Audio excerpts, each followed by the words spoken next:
warahmatullahi wabarakatuh. Kami dari kelompok 3 mata kuliah Sosiologi Pendidikan. Saya Andika Rahmat selaku ketua kelompok. Saya Siti Fatimah. Saya Salim Sulasari. Saya Vera Apriani. Baiklah, di sini kami akan menjelaskan mengenai MTSS Pancamukti. Baiklah, di sini saya akan menjelaskan sejarah sekolah MTSS Pancamukti. MTSS Pancamukti adalah salah satu satuan pendidikan dengan jenjang MTS di Kecamatan Pondok Kelapa, Kabupaten Bengkulu Tengah, Bengkulu, dengan terakreditasinya B. Dalam menjalankan kegiatannya, MTSS Pancamukti berada di bawah naungan Kementerian Agama. Sekolah di sini MTS Madrasah Tasanawiyah Swasta Mukti berdiri pada tahun 1990. Karena berdirinya sekolah ini yaitu pada tahun itu tersebut SMP di seputaran desa Pancamukti terlalu jauh dan mereka tidak punya biaya, jadi masyarakat di sini dan termasuk pendiri yaitu Bapak Sukirun dan Bapak Nasiruddin, kemudian kedua almarhum juga dengan kepala desa Pancamukti. Sebelumnya sekolah Pancamukti bernama bukan Pancamukti tetapi MTS Gupi. Nama MTS Gupi adalah hasil dari musyawarah para pendiri pada tahun 1990. Pada tahun itu, anak-anak di desa Pancamukti ingin melanjutkan sekolah, tetapi mereka tidak punya biaya.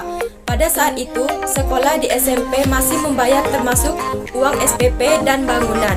Ketika itu, rombongan pendiri bermusyawarah, maka didirikan sekolah hanya bangunan satu lokal karena adanya keterbatasan biaya. Kemudian pada tahun 2002 terjadi perubahan yayasan yaitu bernama Yayasan Madani, dan Yayasan Madani ini bertahan hingga tahun 2016 dan terjadi lagi pergantian nama yayasan yaitu Pondok Pesantren Tafiz Nuzul Quran. Pendirinya yaitu Bapak Ustadz Nur Salim yang merupakan alumni MTSS Pancamukti.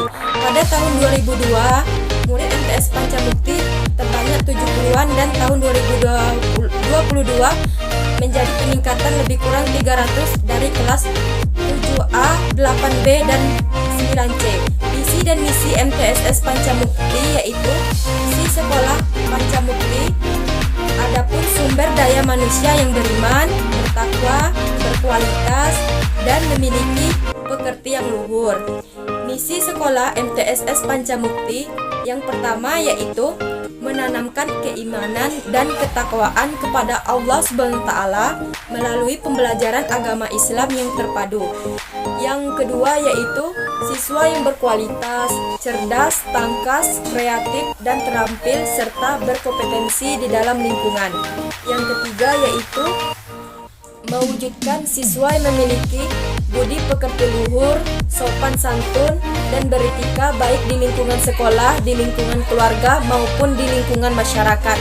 Adapun tujuan sekolah dari MTSS Pancamukti adalah capaian kualitas yang spesifik, terukur, dan dapat dikerjakan relevan dan jelas waktu pencapaiannya dalam mewujudkan visi dan misi sekolah MTSS Pancamukti. Baiklah, di sini saya akan menjelaskan mengenai fasilitas yang ada di MTSS Pancamukti. Sumber pendanaan di MTSS Pancamukti untuk sarana dan prasarana yang pertama pada tahun 1990 yaitu berdirinya gedung 6 lokal, tapi pada saat itu masih banyak kekurangan sarana dan prasarana seperti alat tulis, masih menggunakan kapur dan lain-lain.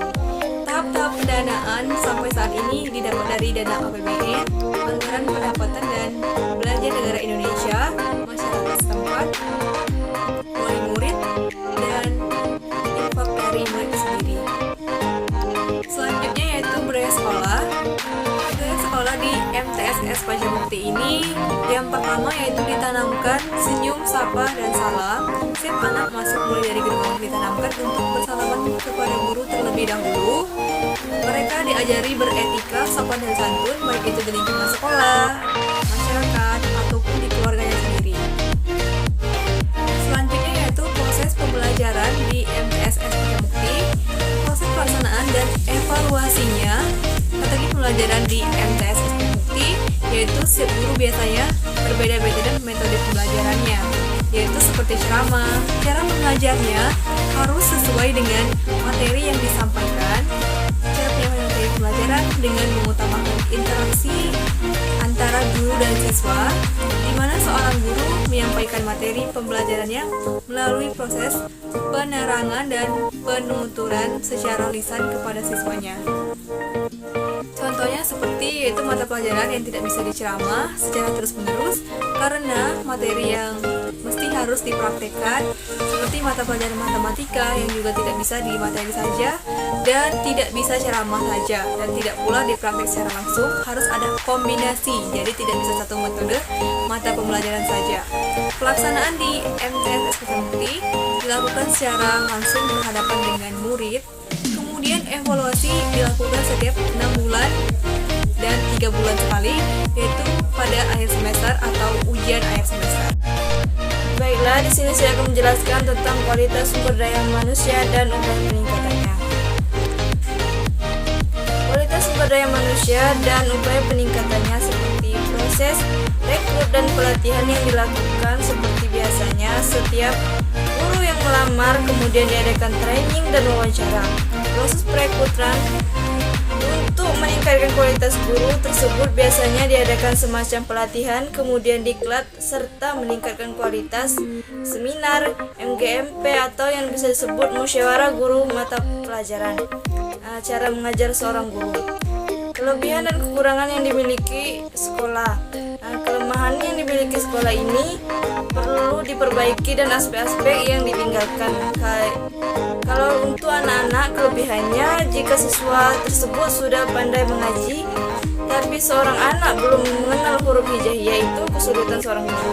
Karena setiap sekolah kan punya visi misi. Jadi harus seimbang antara cara menghadapi anak yang sudah pandai mengaji dan yang belum bisa mengaji. Kelebihannya MTS Pancamukti ini di bawah naungan pondok pesantren. Jadi ada siswa yang mondok dan ada yang juga tidak.